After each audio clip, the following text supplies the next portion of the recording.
we don't. So, why can the bad guys communicate with the criminal underwater shark gang? We don't know. It's never explained. Maybe he got some of that moonbeam from a dealer or something. But as of now, he doesn't want them to destroy the ship just yet. He just wants them to stay close. But luckily, it seems that magic also seems to work with mice, as Elizabeth can subtly understand them now too. You ought to face the issue squarely and tell your father, Everard, what you think. You gotta fight. Of course I'm going to fight. Now I know you two are on my side. We can foil Everard and help those poor whales too. Yes, now that they're on your side, I'm sure you'll have a great case to go up against your father. Father, I know you want me to marry that man, but I've been talking with the dolphins and mice, and they agree that it's not the right thing to do. But honest to God, they did talk to me! But Elizabeth does go to set the record straight, and it turns out her father takes it unrealistically well. I have absolutely no intention of marrying Everard. I'm sorry to upset your plans, but... Plans, did you say? My one and only plan, Deathel, is to see you as happy as possible. And I would never dream of forcing you to do something you don't want to. Unless it was the beginning of the movie, in which case I said you have no choice. Seriously, what did she do different? She made the same argument she did before. In fact, it's actually less angry. Are you honestly telling me that this... I have absolutely no intention of marrying Everard. ...is much more stronger than this? I'd rather die than marry that horrifying, disgusting, odious serpent. You'll get over it. I have absolutely no intention of marrying Everard. Whoa, whoa, whoa! Calm down! Calm down! Oh! Alright, we'll figure this out, man. But meanwhile, down this hallway, or maybe it's this hallway. Nope, I guess it's this hallway. The bad guy is looking to make sure his evil wedding schemes go according to plan. But luckily, the mice kick him with a soccer ball and send him hilariously flying down the ship. Seems kind of pointless, seeing how we already know that Elizabeth isn't going to marry him, but we need something to top the dog scene, don't we? Meanwhile, apparently Joe is still in this movie. As we see, he spends most of his time... Get over it! I miss Elizabeth. Almost as much as I miss Vanessa. But it turns out the animals lead them together and they finally discover each other. And of course, they decide to dance. But, unlike the other animated Titanic movie where they shared only 3 lines of dialogue and decided they love each other, here they only share 1 line of dialogue. Yeah, 1 line of dialogue and they know it's meant to be. I guess you consider sniffing the glove first base. But the whaler and evil stepmother, it turns out, are in cahoots with each other and they want to stop them from hooking up. I trust I've been clear enough. If Mr. Maltravers is so important to you, then you marry him. Actually, that's a great idea. If she's so evil, why doesn't she just leave Elizabeth's father and go with the whaler guy? Doesn't that make more sense? Whatever. It seems that both his say all over the things, so I guess it's better just to cut their losses and move on to the next logical step. Hold the father up at gunpoint, force him to sign the whaling concession, and tie him up so he won't escape. Tell me you wouldn't do the same thing! So he sends the message to the whalers that they're allowed to hunt wherever they please. But luckily, the mice cut the wires before the message can get out. I'm sure that won't backfire in any way. But wait, with the father tied up, someone's liable to come across him. So again, what's the logical thing to do? The ship has to sink tonight, but remember, not a second before midnight, or else all your work will have been for nothing. Considering Night Valley, midnight on the dot. That's right. It's the evil gang of sharks that sank the Titanic because of a needlessly complex whaling scheme. Aren't you glad we're simplifying the emotions of a horrendous tragedy to an insultingly basic battle of good versus evil? After we've arranged for the iceberg to appear in front of the ship, we'll hold the rudder in our teeth, keeping her on course. I don't even get it. Why do these Titanic movies need a bad guy? Isn't the iceberg sort of the designated villain? Well, let's just call it a bet. A couple of my boys think they can leave an iceberg farther than tentacles can. That sounds like great fun. So the sharks trick a giant octopus named Tentacles into an iceberg throwing contest. There's a giant octopus with a dog's face in this movie, and they're only waiting till the last third to show it. Quite to subtly wheel us into that suspension of disbelief. Don't you realize what you've done? The sharks are iceberg. You threw an iceberg in a ship full of people. I don't know how many of them will be able to save. Oh, no! It's not like you can just grab the iceberg and push it out of the way? Oh wait, yes he can. Why don't you just grab the iceberg and push it out of the way? So the whaler and stepmother escape on the boat, and not to give anything away, but the iceberg hits the ship. Hey, considering how much else they changed in this movie, I'm surprised they kept that. Make sure to send out an SOS. Maybe there's a ship near enough that can make it in time to help us. Oh my goodness, we cut the wire. You think to repair it after? That's against every rule of the Seamouse Maritime Union. We spent 2 hours talking ship protocol and you didn't even file it? A pox on you!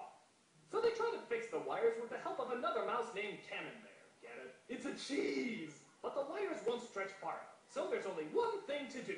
I got it. Connect the wire to my mustache. Yeah! What?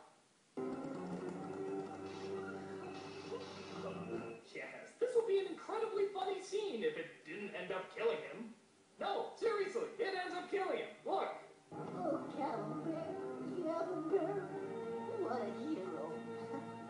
Okay, there's a lot of moments in a Titanic movie where you're supposed to have a serious death scene. You picked one, and it's a wrong one! Oh, and unlike that downer Cameron movie where there weren't enough lifeboats, this film sets the record straight. There's room for everyone! See? There's room for everybody. What, did you think those idiots at the History Channel knew what they were talking about? No, it's the version with the giant talking octopus that has it right. So Elizabeth and Joe find the father and set him free, allowing him to get on the lifeboat. Thank God Daddy's safe.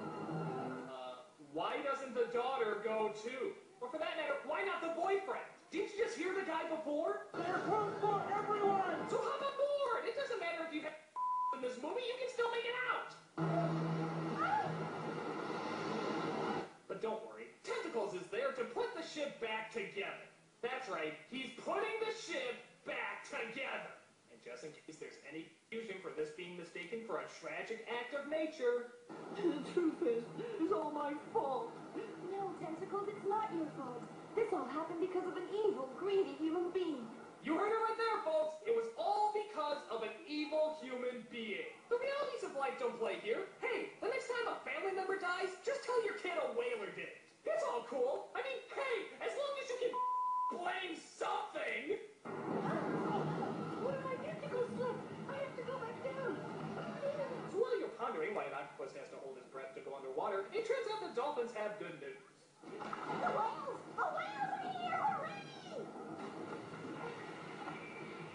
There'll be whales here! So the whales seem to save everybody on the ship, even the captain.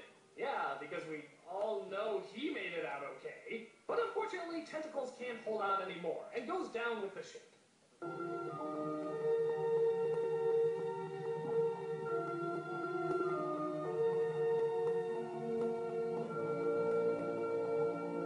Yeah, that sucks. But we have a wedding to cut to. That's right, Elizabeth and Joe finally got married, as did Grandpa Mouse and that blonde who he only shared one line with. Seriously, do these guys ever start a dialogue? When suddenly, their attention is drawn to the river.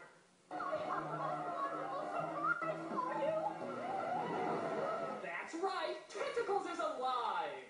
And look, even Camembert, with no explanation whatsoever, somehow made it out okay. I thought you were dead.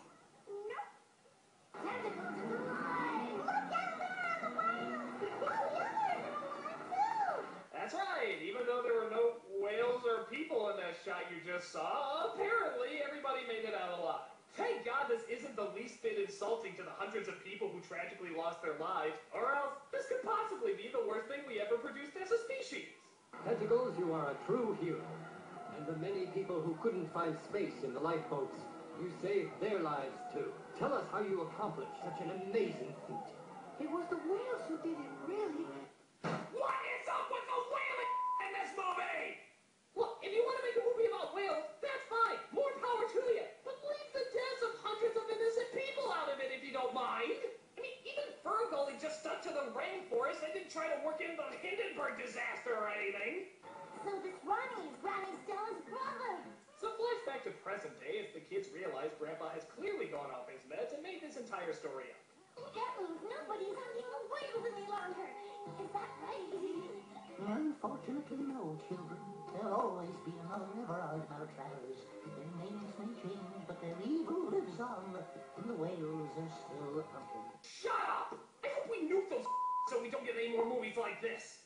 You heard, children, enough is enough. Your grandfather loves to tell stories, but like all sailors, you shouldn't take it too serious. Understatement of the millennium. Oh, Cutters.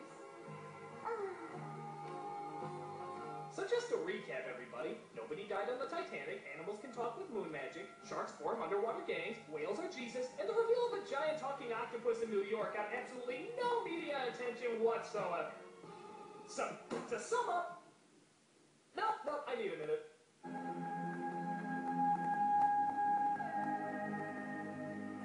Okay. Can you see why this is worse than the other one? I mean, the animation is better, but this goes from stupid to disgustingly insulting. Just the idea that people took this tragedy and turned it into such a lame ploy to save the whales is mind-boggling. The Titanic story has nothing to do with whales, so why'd you make that connection? It's insulting to history, it's insulting to children's intelligence, and it's straight up insulting to the people who died. Honestly, it's sort of hard to watch, it's so horrendous. I mean, it honestly makes this film look more realistic. The film with the rapping dog is actually closer to the real story of the Titanic. That is a new low for a kids' movie to sink. It's beyond, and my guess is it'll take days before you stop feeling unclean from it. My only hope is that people will finally learn their lesson and stop making animated spin-offs off this.